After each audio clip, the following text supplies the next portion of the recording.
Então, assim, hoje a gente vai trazer o tema depressão, que é um tema muito relevante. Eu não gosto de falar sozinha, tá? Então, as tagarelas, por favor, podem falar, podem interromper, a gente é uma conversa, não é isso? Então, vamos lá. A depressão, ela hoje em dia, infelizmente, os índices estão cada vez mais altos, né? Isso é lamentável, é preocupante. E com a pandemia, então, isso só veio a aflorar, né? Isso só veio a florescer. A depressão, para quem não sabe, eu acho que inicialmente a gente precisa diferenciar depressão de tristeza, né? Um estado de tristeza, de melancolia.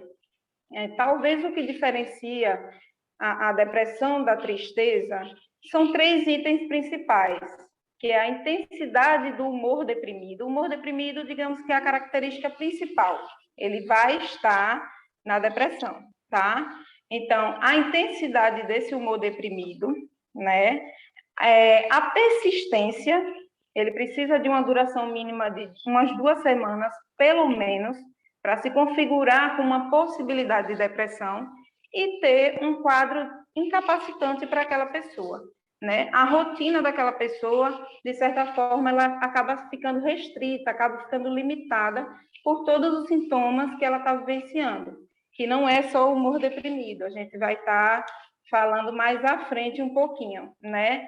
De acordo com o DSM-5, né, que é um manual de diagnóstico dos transtornos mentais, a depressão ela se configura como um transtorno afetivo que está vinculado ao humor deprimido, tá? E tem essa diferenciação da tristeza, que é importante a gente salientar, para que você consiga reconhecer, tanto em você como em familiares, né, pessoas ao redor, o que pode estar sendo um quadro de fato de depressão, para que você consiga ter uma ajuda efetiva. Pois não? Pode falar. Gente. Vamos lá. Então, a depressão, ela tem alguns tipos, né? Eu vou... Então, vocês, Simões. Oi? Para mim é tudo bonita. Eu acho que foi por engano. Josinete, pode fechar o seu áudio, por gentileza, ou você tem alguma pergunta?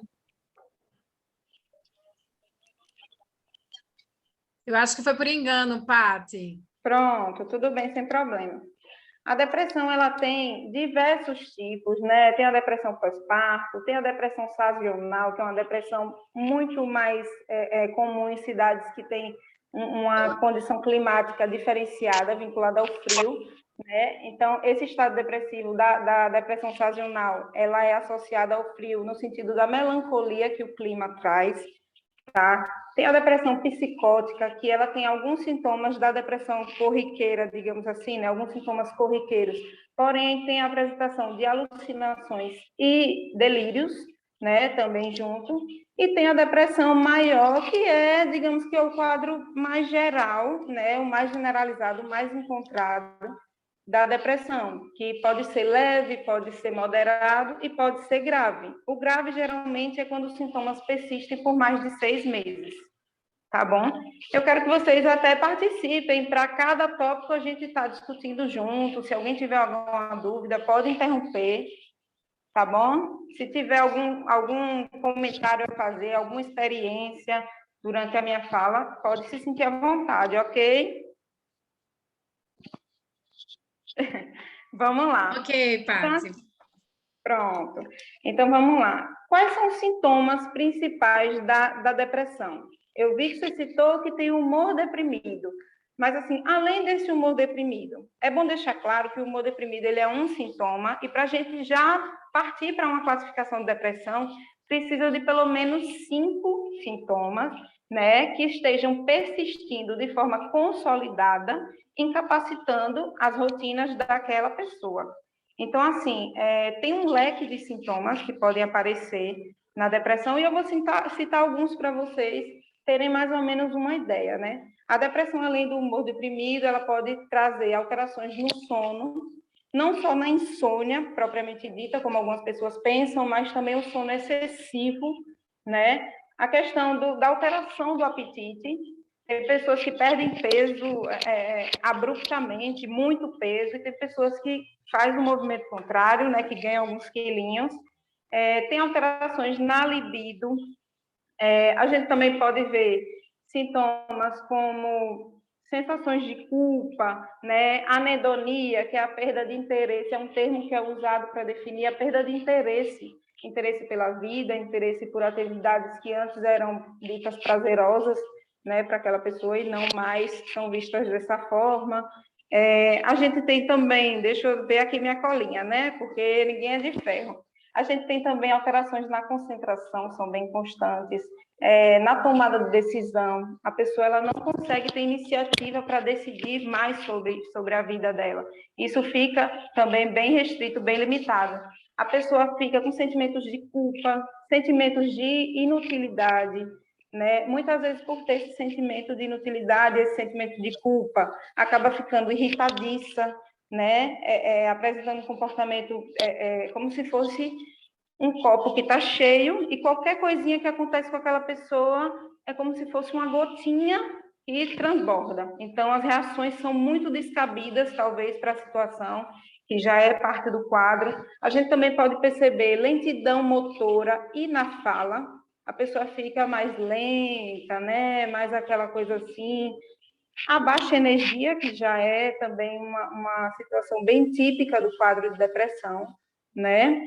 E tem um sentimento de desesperança, aquele sentimento de vazio, né? De que nada dá certo, de uma autocrítica muito grande. A pessoa ela tem como é que eu posso dizer, uma autopercepção negativa, e com isso ela se critica, ela se sente menor, né? Ela acaba passando a ter um senso de crítica de si mesmo e das suas atividades, das suas ações, de um modo muito exacerbado. Fora um dos sintomas que talvez a gente entenda como um dos mais importantes para a gente estar cuidando, que é a ideação suicida, né? A ideação suicida, ela está quase sempre presente na leve, na moderada, mas é muito comum na grave, tá? Então, a gente tem que estar acompanhando isso, porque muitas vezes, com a questão da reclusão que a depressão acaba trazendo àquela pessoa, né? O isolamento que aquela pessoa acaba se colocando, então a gente acaba se distanciando. Então, isso é muito complicado, isso é muito delicado. Então, a gente tem que estar olhando para aquela pessoa sempre. Eu vou passar para vocês um dado que eu achei muito preocupante, tá? A OMS, nesse ano de 2021, publicou em uma pesquisa que a cada 40 segundos, uma pessoa comete suicídio em qualquer lugar do planeta, né? Considerando o mundo, a nível mundo, né? A cada 40 segundos, uma pessoa comete suicídio. Isso é muito preocupante, muito triste, né? Vocês, enquanto pessoas que têm uma crença em um Deus, né, maior, sabem que a vida é um dom. Então, assim, só ele dá, só ele tira, né? Então, isso é muito delicado. Então, a pessoa, muitas vezes, ela não quer matar, não quer morrer, não necessariamente ela quer morrer, ela quer matar a dor, né? Ela quer acabar com aquela sensação. E, além desse dado, 96,8% desses suicídios estão relacionados a transtornos mentais. Então, assim, quase que em sua totalidade, a gente está considerando um quadro mental ali envolvido.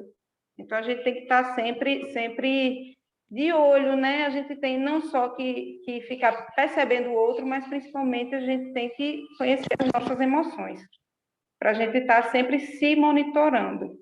Quer falar alguma coisa, Cris? Você está aparecendo aqui na minha frente aqui. Se você quiser dar uma palavrinha. Não, pode continuar. Tá ótimo mesmo. Se eu estiver falando muito rápido, ou pegar o trem, vocês me parem, tá? Vamos lá. Mas assim, Patrícia, você está falando de depressão, falou um monte de sintoma, e agora será que eu estou com depressão? Né? Aí a pessoa começa a querer se autodiagnosticar, né? Ai, meu Deus. Então, assim, de fato, o que causa a depressão? Existe uma causa, né? A depressão, ela não tem uma causa definida, mas ela tem fatores que contribuem para que ela se desenvolva, tá? A gente pode citar como primeiro fator bem importante a genética, tá? Quando se tem no histórico familiar quadros de depressão, então existem estudos que mostram que até 70% do risco é aumentado para que a gente também desenvolva uma depressão. Entendeu? Então, assim, a gente tem também que estar se monitorando, como eu falei. Se tiver... Esse histórico familiar que eu estou falando não é a família de um modo geral, é mais pai, mãe, né? Primeiro e segundo grau, avô, avó. Então, a gente tem que estar atento a isso, porque se a gente já tiver um histórico familiar, isso significa comprovadamente que a gente tem uma predisposição a desenvolver a depressão, tá? Mas isso só não é suficiente. Isso só não é suficiente e não é determinante. Outros fatores que a gente pode estar citando são os estresses, né, e traumas que a gente vive, né, desde a nossa infância. É aí onde entra a infância. A gente vai falar um pouquinho de infância, eu vou dar uma pincelada, mas vou tentar focar um pouquinho mais no momento na vida adulta, né, que estamos com mulheres ou adultas ou perto disso. Então a gente vai falar, eu vou tentar dar uma pinceladinha também na infância e na terceira idade, né? No idoso. Mas vamos lá, tem a genética, a gente também pode considerar esses fatores de estresse, né? Trânsito, em situações de infância, abuso sexual, negligência familiar com a criança. Isso pode acabar trazendo para a criança, digamos, uma fragilidade, uma predisposição para desenvolver, né, uma depressão. Tem também a questão eu estou falando dos estresses, né, sobrecarga de trabalho. Os transtornos mentais hoje, eles ocupam o segundo lugar no ranking de afastamentos de trabalho. Isso é muito preocupante, muito preocupante. Então, assim, além disso, a gente pode falar de violência doméstica, né? Violência doméstica que, por sinal, na pandemia subiu bastante, né? Com a convivência ali, acabou subindo bastante. Deixa eu dar um acesso aqui à minha colinha para a gente não esquecer nada, para a gente tentar passar de um modo geral. As próprias perdas, né? Quando a gente fala da infância, a gente pode estar falando tanto da perda de entes queridos, como a gente também pode estar falando de perda de um bichinho de estimação, a qual aquela criança criou uma afeição, criou um apego. Então, para ela pode ser doloroso a ponto de desencadear um processo depressivo, tá? Quer falar alguma coisa? Bel, para mim você é Bel, continuará sendo Bel. Não confunda a minha cabeça. Não, fique tranquila, Paty, pode continuar. Pronto. A questão da privação de sono também, né? Pessoas que talvez trabalham e dormem muito pouco, ou têm talvez uma atividade noturna, né? Além do que deveria, que não consegue tirar aquele horário, aquele tempo mínimo de sono, que é realmente o sono revigorador, né? Que é aquele mínimo entre 6 e 8 horas que a gente considera. Então, tudo isso pode trazer, pode contribuir, né? São fatores que contribuem para o desenvolvimento da depressão. Então, eu falei da genética, falei dos eventos estressores do dia a dia, junto com os traumas que a gente carrega, né?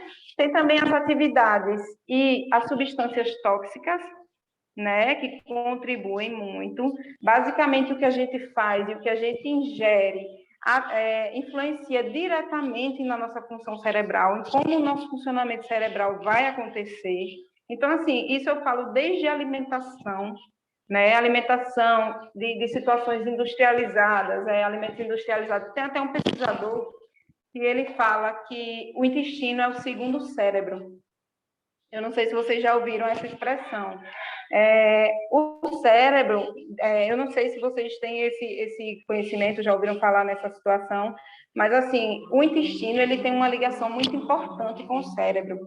A partir daí, vocês talvez entendam eu dando esse exemplo. Quando a gente tem medo, a gente fala assim, ai, me deu um frio na barriga, né? Quando, por exemplo, a gente se alimenta come algum alimento que a gente sente prazer, que a gente gosta muito, a gente sente aquele prazer, aquela coisa, né? E não é por acaso, é porque trabalha atuando em cima dos neurotransmissores né, que trazem essa sensação de prazer para a gente. Então, eles têm uma ligação muito importante, intestino e cérebro. Aí é por isso que a gente lista também a má alimentação como um fator que pode contribuir para desencadear uma depressão. Ressalto que não são fatores isolados, né, é um conjunto de fatores. O sedentarismo também, o sedentarismo, ele é muito assim, o sedentarismo não, vou me voltar para a atividade física, né? Não ter atividade física, não fazer nenhum tipo de atividade física, isso é muito complicado, é muito, como é que eu posso dizer? É grave para a situação de uma depressão, porque é um fator que contribui bastante. A atividade física, ela até é vista para alguns pesquisadores, alguns estudiosos, como um ansiolítico natural. Ah, Patrícia, por que é um ansiolítico natural? Porque na atividade física você tem toda aquela liberação, né, de neurotransmissores como serotonina, dopamina, noradrenalina, todos esses três que eu citei aqui, tem mais, mas esses três que eu citei são os mais importantes porque eles, é como se eles trabalhassem para estabilizar o nosso emocional, digamos assim. Eles são reguladores de humor, né? Humor e energia, né? Eles atuam para nos dar energia, atuam na questão do bem-estar, do prazer, da felicidade, como alguns autores falam, né? Então, é extremamente importante a atividade física. A gente pode também citar o uso de álcool e drogas, né? O álcool, ele é depressor do sistema nervoso central, então ele já deprime, ele já tem uma ação de deprimir o sistema nervoso central, assim como drogas psicoativas de um modo geral, né? E a gente também pode listar como outro fator as alterações cerebrais, que isso aí já talvez é mais do âmbito da psiquiatria, da medicina, mas basicamente é a baixa desses neurotransmissores, né? Quando acontece talvez alguma disfunção nas conexões neuronais, que acaba também baixando esses neurotransmissores que são de suma importância, né? Muitas vezes baixa, aí eles estão diretamente ligados com o cortisol também. O cortisol, ele é aquele que... Pronto, eu vou dar um exemplo. Quando a gente vai dormir, o nosso organismo, a gente precisa da luzinha apagada, né, digamos assim, para ir ativando a melatonina, para dar aquele soninho, aquela coisa. Quando a gente está no processo de despertar, na fase do sono, que é para despertar, é disparado cortisol. O que nos acorda é o cortisol. Por isso que muitas vezes as pessoas acordam mal-humoradas, tem gente que acorda mal-humorada, aquele ali teve umas gotinhas a mais de cortisol, talvez, né? Vamos brincar. Eu queria citar, assim, sobre a pandemia que eu falei lá em cima, como um dos eventos estressores, né? Que eu citei a pandemia, até citei que a violência doméstica aumentou na pandemia, né? Houve um grande aumento da depressão durante esse momento de pandemia. As pessoas tiveram que conviver mais, conviver juntas e com medo, o medo de um desconhecido invisível e muitas vezes fatal, né? Às vezes que a gente não tem controle, aquelas pessoas que são controladoras, que tentam ter o controle de tudo, de agenda, de toda a rotina, se sentiram totalmente impotentes, e isso gerou muita ansiedade em muita gente, muito quadro depressivo. Além disso, tudo aquilo que eu falei que é fator que poderia desencadear ficou, de certa forma, comprometido, como, por exemplo, a atividade física, as academias fecharam, né? Tem pessoas que não fazem atividade física na rua, que a gente tem ao ar livre, tem pessoas que têm uma vinculação mais para a academia, aí sentiu essa, como é que eu posso dizer, esse impacto no emocional, né? De um modo geral. Atividades de lazer, que também são responsáveis por essa liberação daqueles neurotransmissores que eu falei, também ficaram restritas. Então, a gente passou a conviver isolado, né? Com aquela convivência intensa, porque tem muitas famílias, tem muitos casamentos que acabaram, e assim, é triste dizer, mas acabou o casamento porque tiveram que conviver, entendeu? Então, isso é muito triste, é muito delicado. E tem mães que acabaram se sentindo muito sobrecarregadas, porque ali elas estavam de forma intensiva, vivendo ao mesmo tempo mãe, mulher, home office, né? Tudo ao mesmo tempo. Ela não tinha mais os ambientes separados. Então, assim, foi muita pressão, junto com o medo, junto com as incertezas, junto com os noticiários, talvez o excesso de informação, né? A informação ela tem que ser dosada, porque a gente não pode em excesso, senão acaba também tendo reações em excesso, preocupações em excesso, enfim. Aí, eu estou citando essa situação porque a gente está no momento de pandemia e hoje em dia não há como falar de pandemia sem falar de saúde mental, porque uma das coisas que ficou comprometida para quem, graças a Deus, sobreviveu e segue vivo, né, é a questão da saúde mental, que ainda anda comprometida. Vamos lá, voltando. A depressão tem tratamento? Só um momento. Pois não. A minha sobrinha tem 17 anos, ela teve Sim. Covid. Depois da Covid, ela não consegue mais estar no meio de muitas pessoas que ela fica como se tivesse falta de ar, começa a chorar.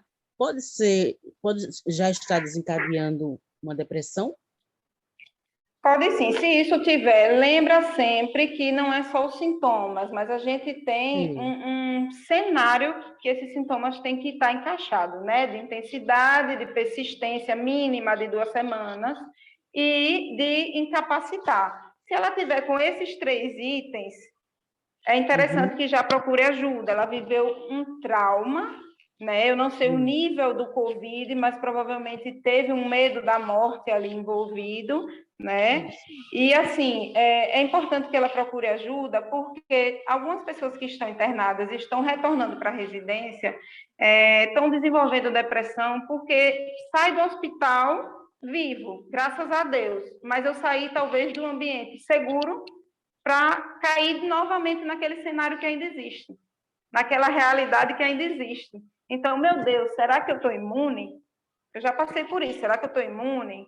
Né? Será que eu ainda pego? Será que eu... né? Enfim, aí tem toda uma preocupação que gira em torno disso. Então, a minha orientação é que se ela estiver dentro desses critérios, é interessante sim buscar ajuda para acompanhar, né? Um psicólogo, no caso. Um psicólogo. Isso, obrigada. O psicólogo, nas situações de depressão, eu particularmente entendo que é talvez a primeira alternativa. A gente, não é que eu desconsidere, né, a intervenção medicamentosa, não é que eu esteja desconsiderando, pelo contrário, ajuda muito. Porém, a terapia, ela é imprescindível. O medicamento, ele pode estar associado ou não. Aí a terapia ela é imprescindível. Então, assim, a minha orientação é que busque primeiro um psicólogo, ele entendendo que há uma necessidade de um acompanhamento, de uma intervenção, medicamentosa, ele vai direcionar, ele vai encaminhar. Obrigada. Por nada. Vamos lá, seguindo. Alguém quer fazer mais alguma pergunta, algum comentário? Fiquem à vontade. Vamos lá. A pergunta dela foi bem dentro do meu processo aqui, né? Mas eu vou voltar um pouquinho. Vamos falar, então, da depressão na infância, só citando mais ou menos para vocês entenderem como pode funcionar e o que está envolvido, e a depressão no idoso, né? Na criança, em ambas as situações, ambas as fases da vida, existe a questão da irritabilidade, da queda de energia, vital, né? O desânimo. Mas a criança, a gente percebe um diferencial, que ela também pode apresentar baixo rendimento escolar, tá? Uma dificuldade muito grande de afastamento da mãe, de se distanciar da mãe, e toda essa questão a gente pode estar birra, né, irritabilidade, como eu falei, a gente pode estar associando a um quadro comum da infância. Esse menino não tem jeito, esse menino está demais.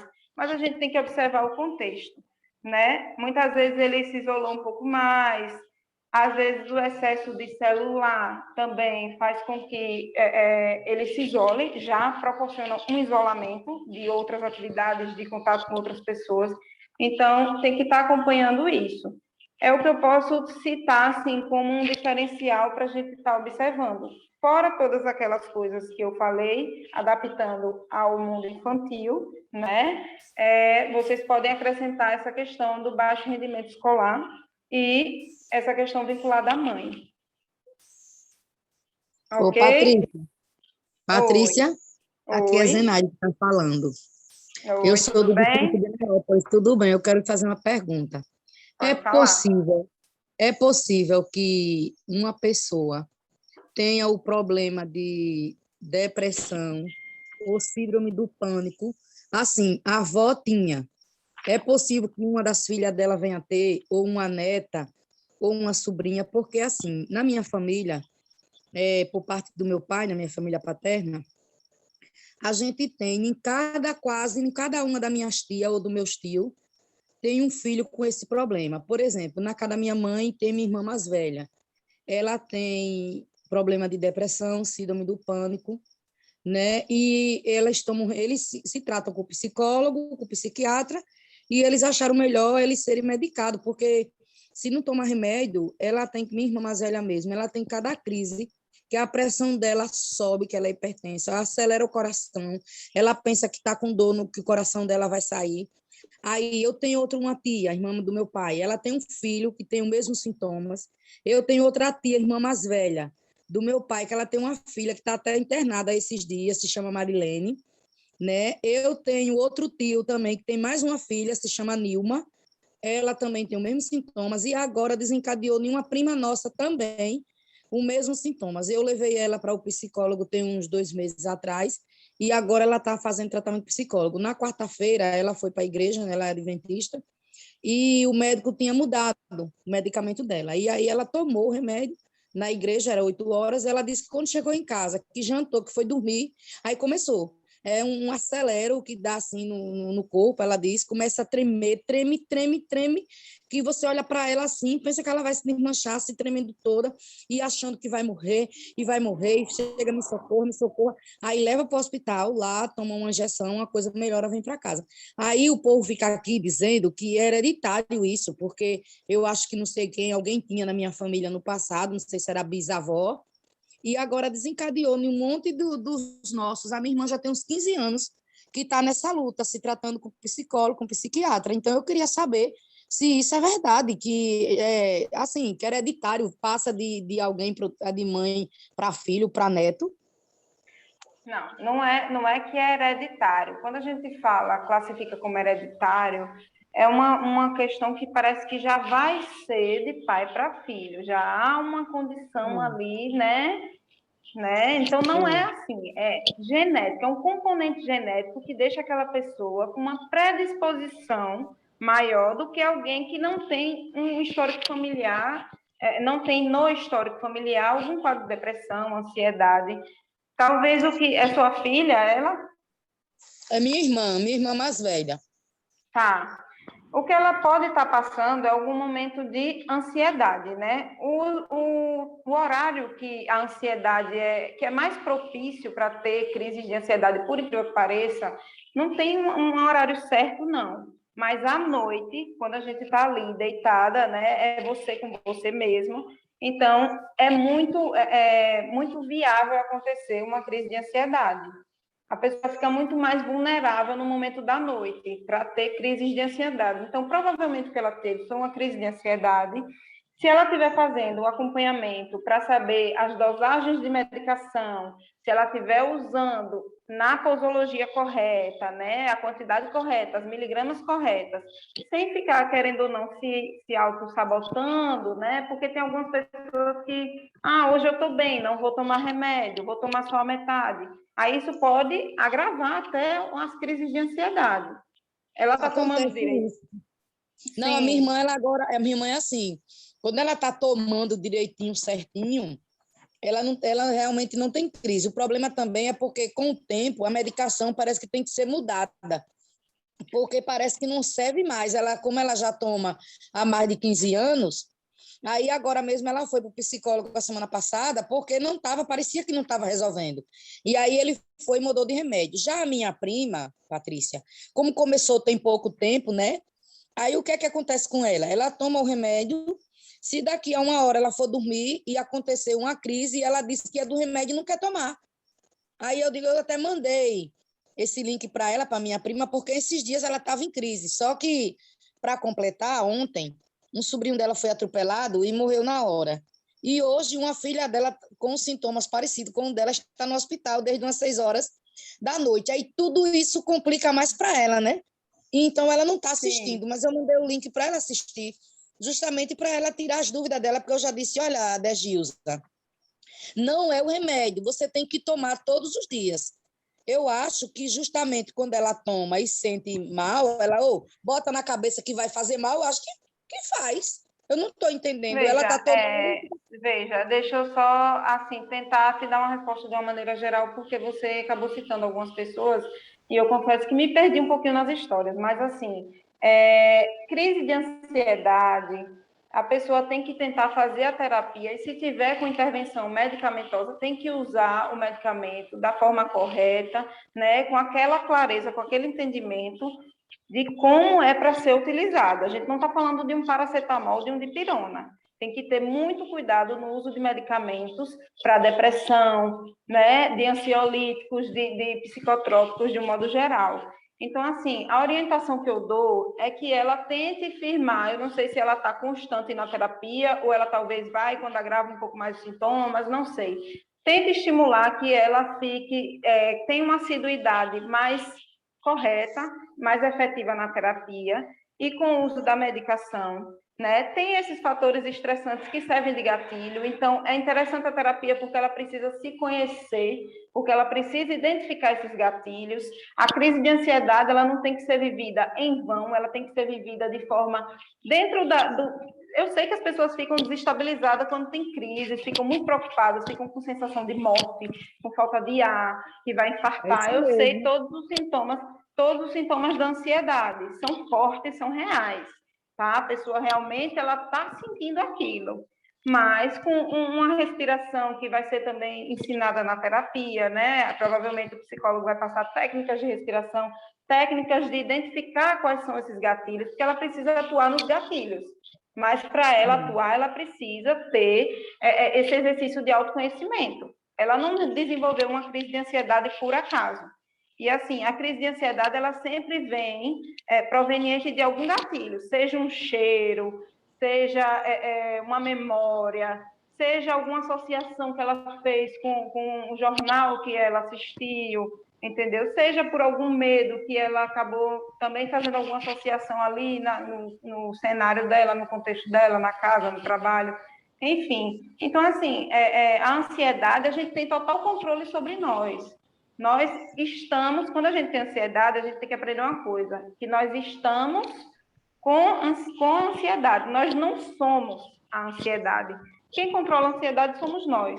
É isso que eu quero dizer. Então, assim, ela tem primeiro que conhecer os gatilhos para entender o que é que está acontecendo com ela, para ela entender que aquilo que ela está sentindo é, de fato, ansiedade, tá? E ela poder ir atuando e se ajudando. Ok? Ok, Patrícia, está bem entendido, obrigada. Eu já tinha comentado mais ou menos isso com ela, mas eu vou conversar com ela amanhã, viu? Deus te abençoe, amada. Amém, a nós todos. Aí deixa eu só dar uma pinceladinha agora sobre o idoso, que eu não cheguei a falar, né? O idoso também, ele apresenta todo aquele quadro que já foi passado de sintomas, porém, ele tem aquela questão de se sentir um peso, né? De já ter talvez uma limitação pela idade, né? Ele tem medo de morrer muitas vezes, tem medo de queda, tem medo de ser um fardo para a família. Então, assim, ele perde um pouco aquela noção de propósito, vive mais com a sensação de vazio, talvez. Então, tem estudos que falam que a depressão na terceira idade, ela se manifesta, quando tem de se manifestar na terceira idade, é mais ou menos entre 60 e 65 anos. Tá? E os sintomas são mais ou menos naquele sentido. né? Todo aquele leque de sintomas que eu já passei, mais esses diferenciais, como teve os diferenciais na infância também, que foi passado. Medo de queda, idoso tem muito medo de cair, medo da questão financeira, né? Por incrível que pareça, idoso, a maioria dos idosos pensam muito nas finanças, né? Isso gera uma preocupação. Deixa eu ver aqui se eu tenho mais algum ponto que eu possa estar passando para vocês. Se alguém quiser falar alguma coisa, pode ir falando, tá?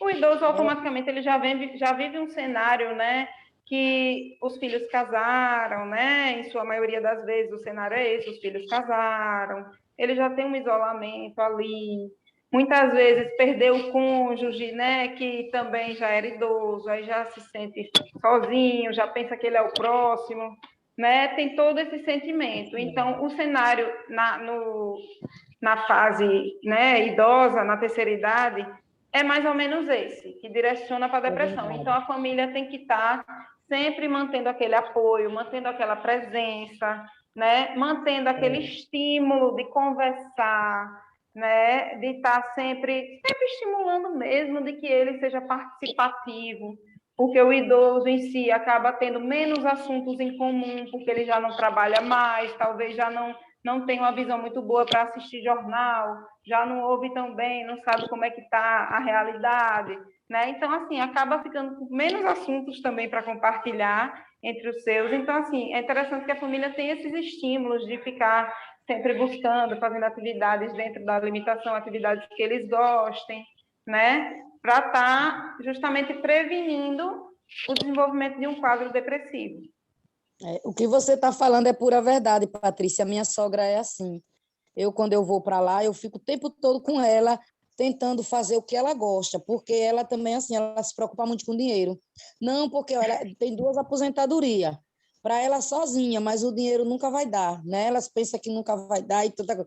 E aí, quando eu chego lá, ela gosta muito, porque eu só vou visitar mesmo. Aí fico o tempo todo fazendo uma comidinha, ensinando, vamos fazer comigo, corta essas verduras aqui para mim, e não sei o quê, e ela se sente muito bem, porque a pessoa idosa justamente se sente só, né? Muita gente se sente só. Eu já fui cuidadora de idoso, e todos os idosos que eu cuidei tinham esse problema. Todos. Sim. Eu sou uma pessoa usada por Deus. E tentando fechar de uma forma um pouco mais teórica, né, de como é a sessão de terapia com o depressivo, né, a pessoa que apresenta um quadro de depressão, a abordagem que eu sigo, que hoje em dia é entendida como a mais efetiva diante dos sintomas da depressão, é a TCC, que é a terapia cognitivo-comportamental, né, que ela vai trabalhar em cima dos pensamentos, das crenças. Tem uma frase que diz assim, que o problema do homem não é necessariamente os fatos, mas principalmente a forma como ele interpreta esses fatos. Então, assim, a terapia cognitivo-comportamental, ela atua muito nesse sentido, tá? Da visão que você está tendo sobre a situação. Ela, na depressão, propriamente dita, ela tem um entendimento que o depressivo vive uma tríade, né? 3, uma tríade negativa. A tríade que a gente tem, tríade cognitiva, é a visão que você tem de si, do mundo e do futuro. E isso é analisado na terapia, que é até um símbolozinho de um triângulo que a gente usa. Na depressão, toda essa tríade, ela fica negativa. Então, o depressivo, ele tem uma visão negativa dele mesmo, tem uma visão negativa do mundo, tem uma visão negativa do futuro. Por exemplo, uma visão negativa dele, eu não presto, eu sou inútil, eu sou um fracassado, né? Uma visão negativa do mundo, as pessoas são ruins, ninguém me dá valor, né? De um modo geral. Uma visão negativa do mundo, né? O mundo não vai melhorar não, é disso para pior, entendeu? Sempre visões negativas, pessimistas, que fazem com que toda essa tríade dele fique comprometida nesse sentido. Então, a psicologia, as sessões de terapia, elas vão atuar em cima dessas crenças, tá? Das crenças de sempre buscar identificar quais são as crenças disfuncionais, né, que ele vem trazendo ao longo da vida. Crenças são construídas ao longo da vida, né? Quais são as disfuncionais que hoje estão me fazendo ter esse tipo de visão, né? A minha tríade está com essa visão negativa nesses 3 pontos. Quais são as crenças disfuncionais que estão envolvidas? Quais são os pensamentos negativos que eu estou tendo sobre mim, sobre o mundo, sobre o futuro, né? E a partir daí tentar fazer um questionamento, fazer uma avaliação de como está aquela rotina daquela pessoa, né? Situações de anedonia que eu tinha falado antes, que é a perda de interesse, a incapacidade de sentir prazer nas atividades. A gente tentar listar quais são as atividades que aquela pessoa gostava anteriormente, e a partir daí tentar propor com micropassos, tá? Porque a gente entende da limitação da depressão, mas assim, micropassos que já vão ser importantes, já vão ser, significa que a pessoa vai estar caminhando para frente, né? A gente tenta agendar atividades prazerosas, né? Ou atividades positivas. Essas atividades positivas não são atividades que demandem muito esforço dele, não, tá? Voltando. Pode ser desde uma caminhada de 10 minutos no quarteirão, como também levantar e tomar um banho. Comer um chocolate. Pode falar. A gente, de que forma a gente pode ajudar? Porque às vezes eu faço o seguinte, levo elas para almoçar fora, levo no shopping, que às vezes eles não querem, ela não quer ir. Aí, me diga se alguma coisa que eu preciso, que a gente possa fazer para ajudar. Olha, uma das coisas que eu entendo, que eu percebo como mais importantes é o acolhimento e a validação do que aquela pessoa está sentindo, tá? Muitas vezes você pode olhar para ela e pensar assim, isso aí, repare como é que ela reage na situação, uma besteira dessa, né? Ou então, menina, não teve nada e você está assim, sabe? Você pode ter essa visão, mas não é você que está sentindo. Então, assim, dá realmente a validação que ela precisa, o acolhimento que ela precisa, né? De dizer assim, olha, eu sei que não é fácil, né? Tá mostrando para ela um entendimento de que eu não estou passando isso, mas eu entendo que não está sendo fácil para você, tá? Eu acho que esse é o primeiro passo.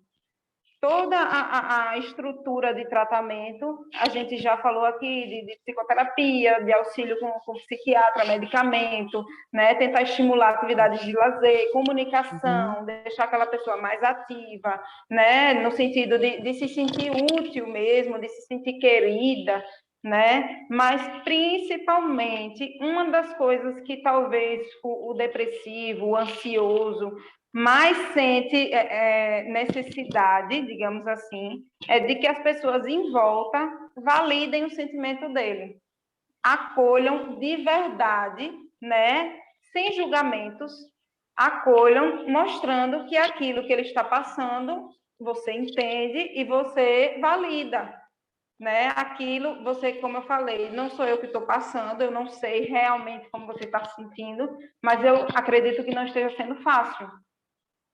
Entendeu? Eu acho que o primeiro passo é isso. Não necessariamente atividades concretas, muito também, mas aquela parte mais empática de mostrar empatia pelo sentimento e pela situação que a pessoa está passando. Paty, Okay? eu gostaria... Patrícia, Paty, eu gostaria de contribuir aqui com a reflexão bíblica. O que é que a Bíblia nos fala sobre a questão das doenças mentais, né?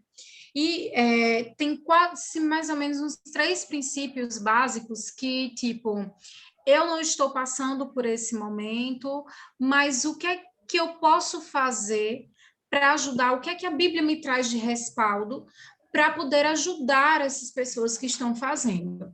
Na Bíblia não tem respostas fáceis, mas a doença mental, ela é uma característica dela, e você pode, que você me permita dizer, e caso eu esteja falando alguma coisa fora do contexto, você sinta-se à vontade. Além dela ser uma doença mental, ela ter várias causas, como você sinalizou, nem sempre a solução ela é simples e rápida, né? qualquer que seja a origem dela, né, você cristão ou não cristão, você precisa tomar algumas atitudes para poder ajudar as pessoas que estão ao seu redor, que estão acometidas dessa doença, né? O primeiro ponto que eu venho aqui ressaltar está no livro de 1 Coríntios, capítulo 16, versículo 14, que diz assim: todas as coisas elas sejam feitas com amor. Então, em primeiro lugar, que aquele mandamento que Deus nos deixou, amar a Deus sobre todas as coisas e amar ao próximo como a ti mesmo. Se você estivesse na situação daquela pessoa que passa por aquilo, que passa por aquele momento, não subestime a doença mental. Ela se apresenta de formas totalmente diferentes para cada pessoa. A irmã Zenaide, que tem vários familiares que estão acometidos da depressão, para cada um, ela vai dar uma característica diferente, uma percepção diferente. Então, o primeiro passo que a Bíblia nos deixa para lidarmos com pessoas que são acometidas de doenças mentais é o amor, é amar em primeiro lugar. Antes qualquer mesmo dos debates, são reais? Existe? De onde vem? Qual é o tratamento? Sim, isso aí não sei não, é daquele jeito. Antes de qualquer coisa, a gente precisa amar. Hoje eu estava conversando com uma colega de trabalho, eu disse, aonde há fumaça, há fogo. A gente só precisa identificar se essa fumaça está no nosso terreno, se essa fumaça está no terreno do vizinho, se essa fumaça está um pouco mais distante. Mas a gente precisa identificar, porque quando alguém está buscando chamar a atenção, tem problema. Não, aí é só charminho para buscar atenção. Esse negócio que tem horas que está irritada, esse negócio que tem horas que está assim, é só para chamar atenção. Preste atenção, aonde fumaça, há fogo. Porque se ela está tentando buscar chamar atenção, é porque ali tem alguma coisa para ser vista. Então, quando a gente utiliza o princípio bíblico, que é dito em 1 Coríntios, capítulo 16, versículo 14, que diz que todas as coisas devem ser feitas por amor e sem julgamento, então a gente começa a trabalhar, porque uma das coisas que desencadeiam o processo da depressão é a falta de amor, a falta de afeto, a falta de atenção. Então, isso também traz. O outro ponto é a questão de julgar. Julgar não ajuda. Não é o momento seu de julgar. A palavra de Deus em Romanos, capítulo 14, versículo 13, diz assim: assim que não nos julguemos mais do que uns aos outros. Antes, seja o vosso propósito não por tropeço ou escândalo ao seu irmão. Então, não é fácil estar na vida de um depressivo. Não é fácil lidar com o depressivo, com algum dos transtornos mentais. O fato de você só condenar piora mais a situação do que ajuda. E outra coisa, não cabe a nós julgarmos, cabe a Deus julgarmos se aquela pessoa está ou não, se ela está fingindo ou não, o porquê daquilo, se ela... a pessoa não está nessa situação porque quer. Falta força de vontade, ela falta isso. Peraí, não é bem por aí, né? Então, não cabe a você julgar. Se você não está, se você não sabe como ajudar, se você não sabe nem por onde começar, a escuta ativa, o ombro amigo, você já está fazendo algo gigantesco. Você não é obrigado a saber todas as técnicas que a Patrícia está citando aqui. Você pode até anotar no bloquinho, mas às vezes na hora de uma crise não dá para lembrar.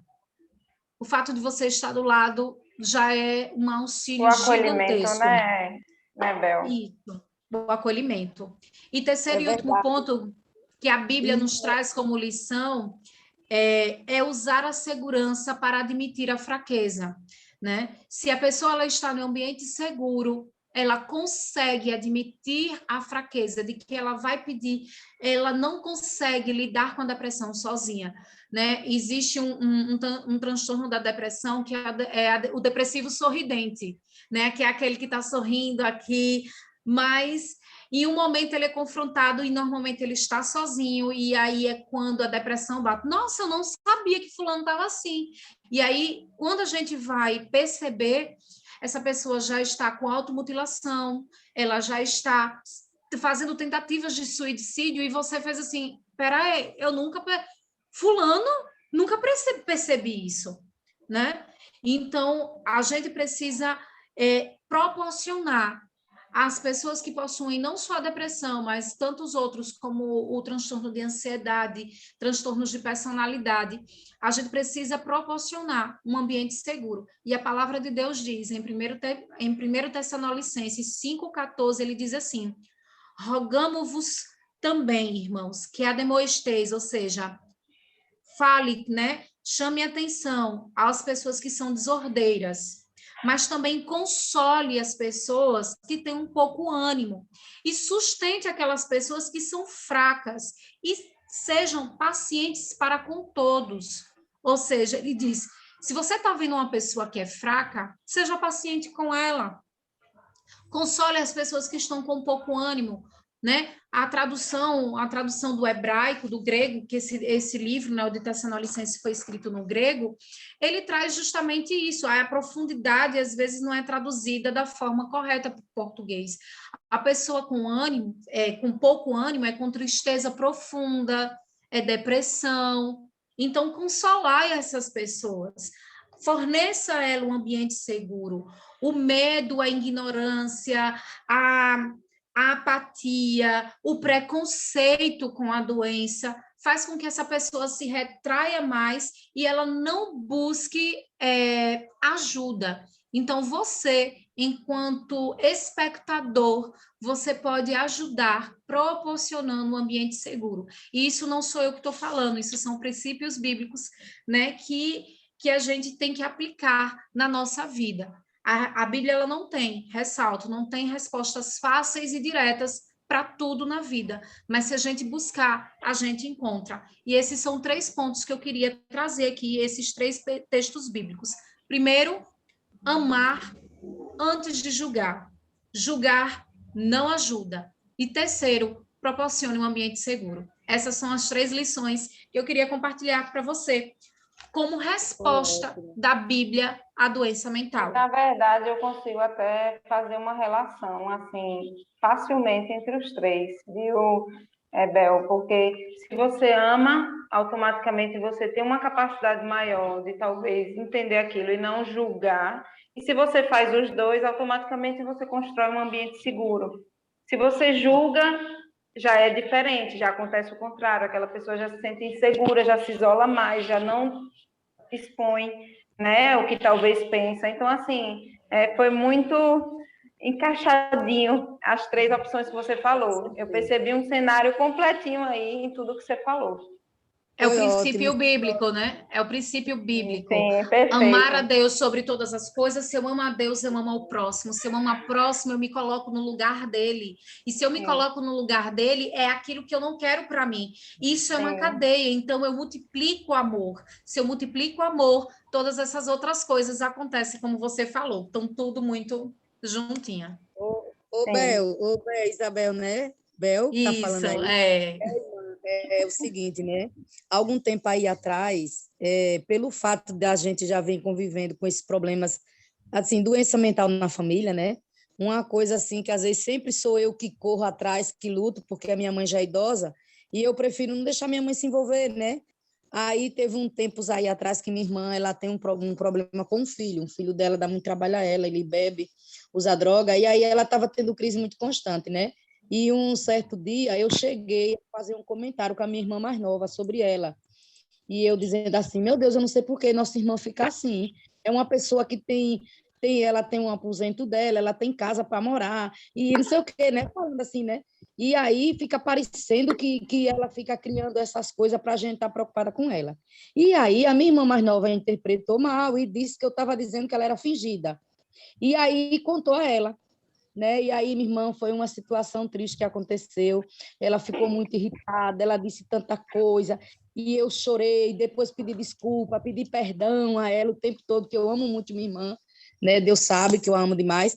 E aí eu fiquei preocupada, né? Porque justamente, minha irmã, é isso que acontece. A gente tem que ter o amor, mas também tem que não julgar, porque se falar qualquer coisa com uma pessoa que é depressiva, fica difícil para eles, né?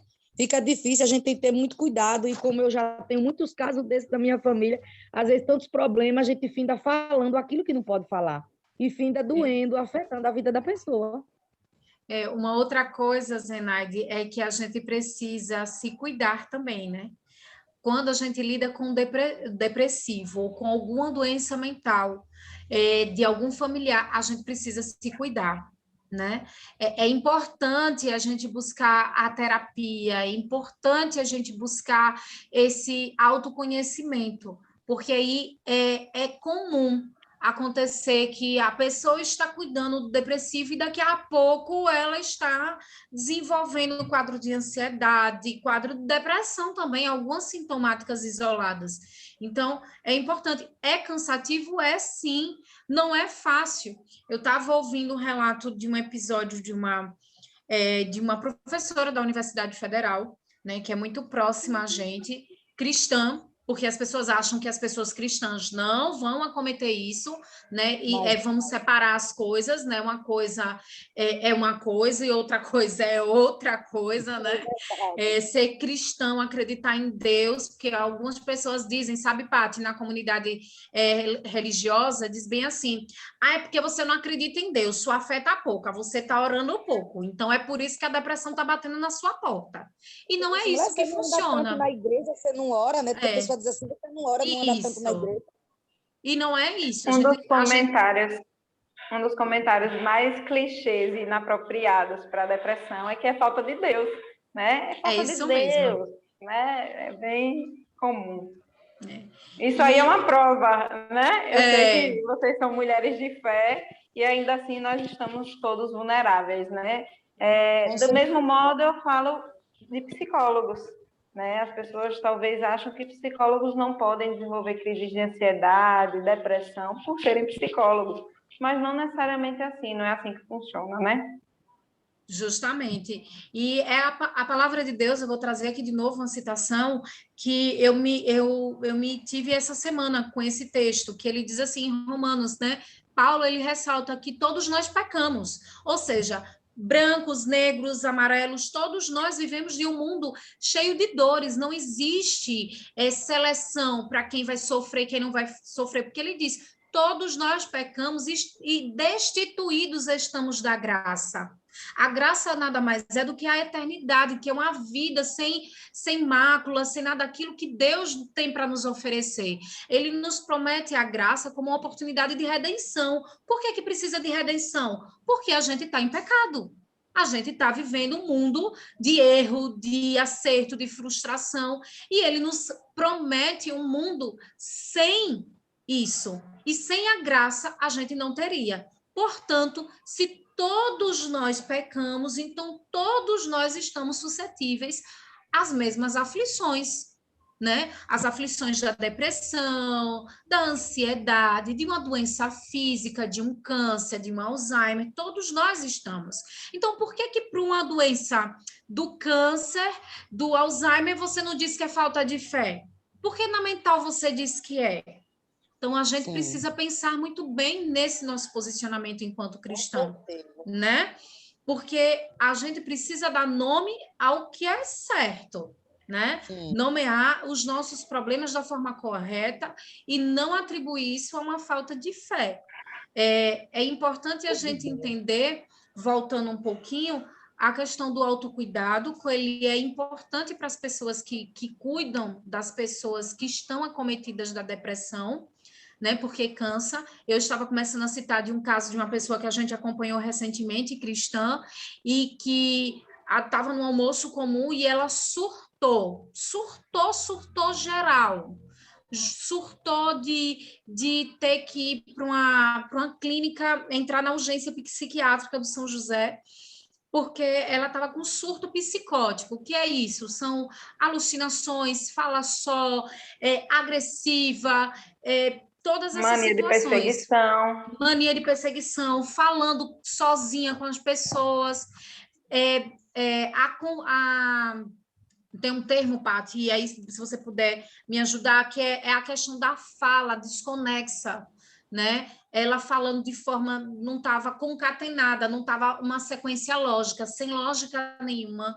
E isso começou meio-dia e às vezes uma crise ela se persiste e as pessoas que estavam ao redor estavam começando a cansar. Ela não tem familiar aqui para poder dar o suporte, a única pessoa que tinha era a mãe já era muito idosa, e aí ficou bem difícil, e as pessoas começaram a cansar, e as pessoas começaram a cansar.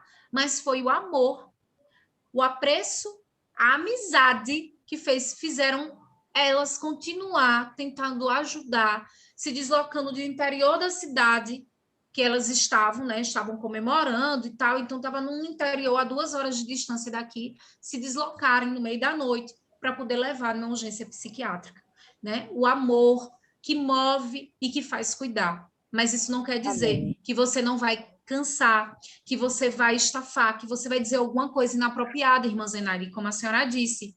Né? Isso Foi, não... mãe, a tristeza que me deu foi que isso fez ela se afastar da igreja. Ela já estava na igreja adventista, batizada há pouco tempo, né? E depois daí ela disse que não ia mais, porque se ela era uma pessoa fingida, inútil, ela não ia mais para a igreja, né? E justamente ela não é fingida, ela não é inútil, ela é uma bênção. Ela, há pouco tempo de batizada, já estava louvando na igreja, pregando, mas ela tem constante crise de ansiedade, justamente por conta dos outros problemas, né? Como a gente falou, o marido dela, a separação, o filho dessa forma, muita coisa, né? E às vezes eu mesmo, assim, atribulada com tanta coisa, fiz mais ou menos uma fala assim, né? E a minha outra irmã, que também não pensou, não deveria ter tido essa conversa com ela, né? Sabendo que ela é assim. E findou que aconteceu tudo isso. Eu fiquei muito triste, chorei muitos dias, orei a Deus e oro. Ela é recém-separada? Ela é recém-separada, é? Oi, irmã, assim, na verdade é assim, ela teve um problema com o esposo, ele foi embora para São Paulo, a gente mora Povoado de Saúde, município de Santana. Então, ele foi para São Paulo com raiva e não deu satisfação, nem disse a gente. A gente viu e ela doida, aqui todo mundo doido, ele veio ter notícia dele quase 8 dias depois. Aí, repare, que situação, né? E já tem o filho dela com esse problema, que ele de vez em quando passa 2, 3 meses normal, daqui a pouco ele bebe, usa droga, fica doido. Aí tudo isso, ela não, já é 15 anos de luta com esse filho, com esse É uma problema. sobrecarga emocional, né? Mas, assim, independente de qualquer coisa, ela tem um discernimento para fazer as escolhas nesse sentido da igreja. Então, é muito pouco provável que um comentário seu tenha sido determinante para ela deixar de ir para a igreja. Isso é muito pouco Irmã, mas provável. porque ela foi eu que levei ela para a igreja, provavelmente, né? Assim, ela conheceu a mensagem adventista junto comigo, né? Num Caleb que a gente fez aqui há pouco tempo. E eu, o porto seguro dela, eu achava assim, porque eu sempre estou presente na vida dela, na vida do filho dela, e de repente ela ouviu um comentário da minha boca, né? Da minha boca, não. E a outra interpretou mal, porque eu não ia falar isso da minha irmã, né? E aí ela ficou. É assim, irmã, porque a pessoa que é depressiva, acho que você sabe, elas preferem estar dentro de casa também, né? Querem não sair, querem estar dentro de casa o tempo todo, como ela disse, eu não vou sair mais para lugar nenhum, eu agora vou ficar dentro da minha casa. Ela Então, prefere mais... provavelmente não foi nem o conteúdo do que você falou para ela, entendeu? Foi uma situação que ela já se sente mais confortável de ficar em casa, pela condição dela. Então, ela usou isso para, né, ficar em casa, como ela estava querendo. Eu sei que não é o Ela melhor, só vive né? em casa, irmã. Ela não sai.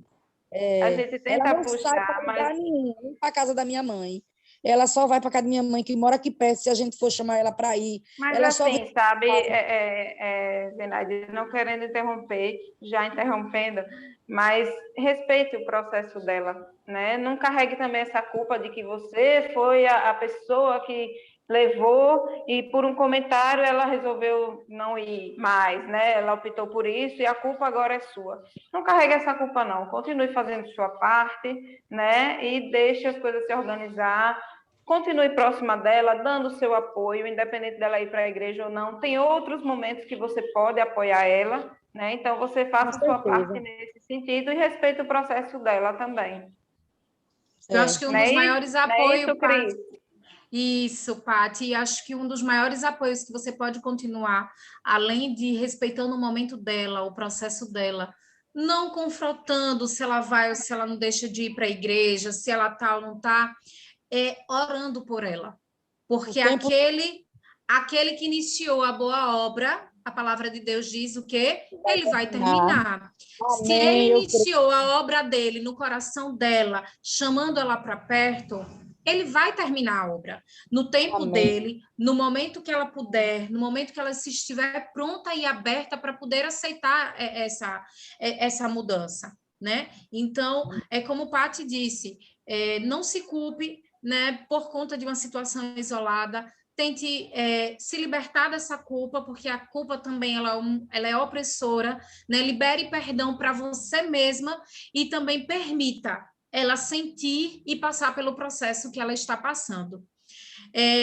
Hoje a conversa estendeu, não foi aqui, hoje já foi para 9 horas, hoje já estamos em 9 horas já, e eu queria muito, muito mesmo, Paty, te agradecer, né, a Patrícia, nós trabalhamos juntas, mas não conversamos muito sobre esses assuntos, e eu queria muito agradecer a você, Paty, pelo convite, né, de estar aqui dividindo seus conhecimentos, de estar instruindo essas mulheres, né, a se perceber melhor a cada dia. Né? E eu gostaria de encerrar esse momento proferindo uma oração de bênção, né, pela sua vida, pela vida de cada mulher aqui presente. Pode ser? Pode sim, com certeza. Vamos lá. Senhor Deus, Pai de misericórdia e de bondade, graças te damos, Senhor, porque até aqui o Senhor tem nos ajudado. Obrigada, Senhor, porque o Senhor nos ofertou essa noite conhecimento, porque o Senhor é conhecimento. Quanto mais nós buscamos conhecimento, mais entendemos e mais nos aproximamos de Ti. Muito mais aprendendo, conseguimos lidar com as situações que o mundo vem nos colocando, os desafios. E obrigada, Senhor, pelo Senhor permitir essa noite, esse cuidado com cada mulher aqui presente. Cada mulher aqui carrega suas lutas, suas dores, suas angústias, suas dores, seus traumas, suas vivências, e que o Senhor, como dom que possui o dom da cura, possa ministrar nesse momento a cura que elas precisam no coração delas. Que cada uma delas, elas possam se sentir revigoradas, porque o poder do Espírito Santo se apossou delas nesse momento. Obrigado, Senhor, em especial, não diferente de todas as outras, mas pela vida da Patrícia. Nós sabemos que não é uma profissão fácil, como todas, mas cuidar da saúde mental, algo que é muito importante para a vida do ser humano. E onde nós sabemos que a batalha entre o bem e o mal é travada, é na nossa mente. Obrigada por existir a Patrícia como uma profissional íntegra, ética e que busca fazer o melhor para os seus pacientes. Concede, Senhor, a cada dia mais o dom, a sabedoria, o conhecimento para que ela possa multiplicar e ser uma ministra sua de cura, de bondade e de paz. Senhor, nesta tarde nós nos despedimos, nessa noite nós nos despedimos com a certeza que o Senhor se fez aqui presente e que o Senhor se faz presente na vida de cada mulher, hoje e sempre. Amém. Amém. Amém. Deus abençoe, Patrícia. Amém. Amém. Amém. Senti falta de Caterine, viu? Mas ela tá aqui. Por aqui. Ela tá por aqui. Por aqui, tô vendo não. Quando eu entrei, ela estava, só se ela já saiu. Não, ela ainda tá por aqui. Ela tá por aqui. Acho que ela não tá conseguindo falar. Mas ela tá por aqui, eu sim. queria desejar uma boa noite para vocês, tá? Agradecer, né, o convite e a oportunidade. Falar para mim sobre a psicologia é sempre um prazer, né? Eu acho que todo mundo... Que, na verdade, a minha fala foi motivo, talvez, de algum conhecimento para vocês, de algum aprendizado para vocês, mas eu também aprendo muito quando eu ouço, né? Foi um aprendizado mútuo aqui. Então, eu quero agradecer por essa oportunidade. E eu, particularmente, sou católica, tá? Mas eu acredito que o Deus é único, né? Então, assim, creio muito e me sinto muito abençoada, não só privilegiada profissionalmente de estar fazendo parte desse grupo, que é pequeno, mas é muito sincero, muito acolhedor, e isso para mim é o que é mais importante, né? Mas, como pessoa e como cristã, eu me sinto muito honrada de fazer parte. e recebi todas as bênçãos, né, de mãos abertas, de braços abertos, e agradeço muito. Você é muito querida, viu, Bel? Cate, maravilhosa, tá no meu coração. Carol, manda um beijo para ela também, que eu lembro dela, tá? E todas vocês, tá? Que tenham uma noite abençoada, uma noite de paz. E lembre sempre que para cuidar do outro, a gente também tem, como o Cris falou, como o Bel, Cris, né? Falou, eu já tô confusa, tá vendo? Vou te chamar lá no trabalho de Cris agora. Pronto, vai endoidar todo mundo. Pronto, mas para que a gente lembre sempre que para a gente ajudar o outro, a gente tem que estar bem. Para a gente cuidar do outro, a gente tem que se cuidar, né? Então, é isso que eu queria passar para vocês. Agradeço muito. Um beijão para todo mundo. Obrigada, Paty. Semana que vem nós temos outro encontro e o tema do próximo encontro é resiliência. Então, não percam, aguarde lá o link. Tudo direitinho a gente sempre coloca na quinta ou na sexta-feira, a gente já sempre colocando lá. Muito obrigada a todas, boa noite, feliz sábado e muito obrigada, Paty, mais uma vez. Tchau, tchau, gente. Tchau. Até a próxima. Deus abençoe vocês.